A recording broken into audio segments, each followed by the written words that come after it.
So what's the first thing that comes to your mind when I ask you what confidence is? For most people, what comes to mind is to feel confident. And then for other people, they might think of confidence as a personality trait, or maybe a belief in their abilities, or self-esteem. But the truth is that none of these are what confidence truly is. First off, confidence is not a feeling. The truth is that feelings like nervousness, anxiety, apprehension, and fear are totally normal. Confident people still feel these things, yet they're confident. So confidence is not a personality trait either.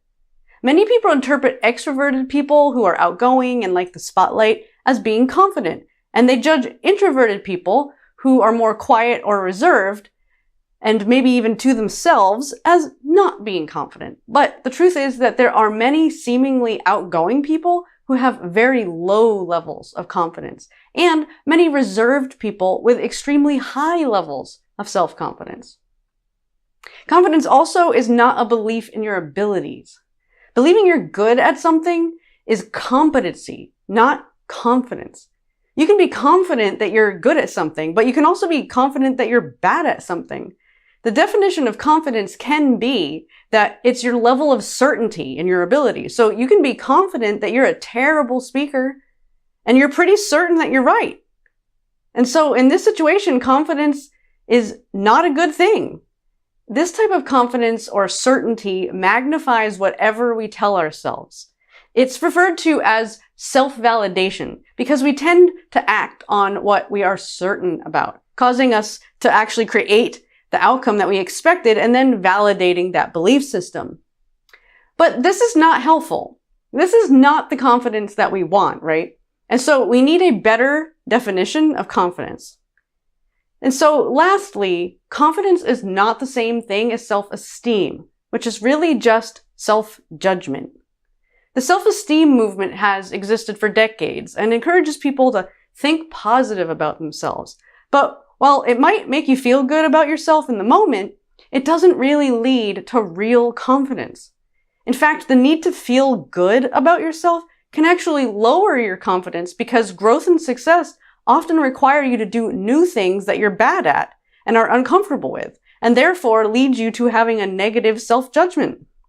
And so, seeking feeling good at all times can actually hold you back. So if your confidence is improved by success and diminished by failure, then you're talking about self-esteem, not confidence.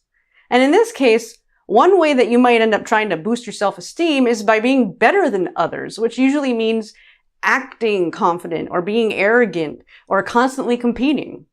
And the only other way to win in this situation is to lower your standards and make your goals easier to accomplishment. You win more, and so you feel better about yourself. But in the end, you lose.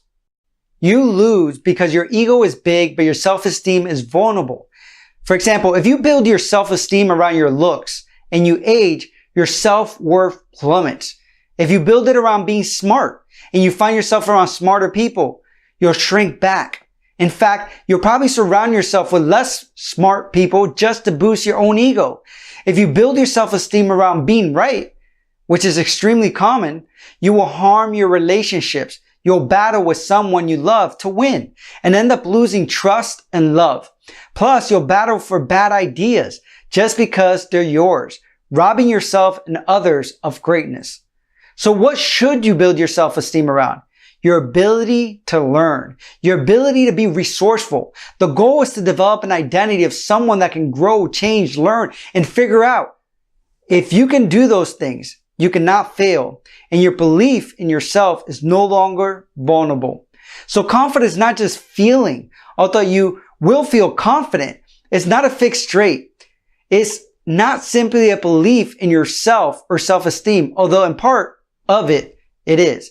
So what is it? Confidence is a skill, one that can be developed and strengthened like a muscle. Confidence is willingness to try, combined with trust that you will figure it out. A willingness to try means a willingness to act, even if the face of fear and uncertainty. And trust doesn't mean that you just trust you won't fail. It means that you trust that even if you do fail, you'll learn something from it and continue to try until you figure it out. See, when you define confidence based on action, it allows you to develop competency. First, you need to identify what areas you want to develop confidence in, which is, of course, the difference for each person. Then you have a goal for an area of your life. You can take action in that direction. When you try, you either succeed or receive valuable insights. And either way, you learn, you grow, you develop. And then you apply what you've learned to improve your abilities and skill, which builds competency. Then not only do you have a higher self-esteem because your competency is better, you have true confidence because you know that no matter where you are now, your willingness to try is what unlocks your future and full potential.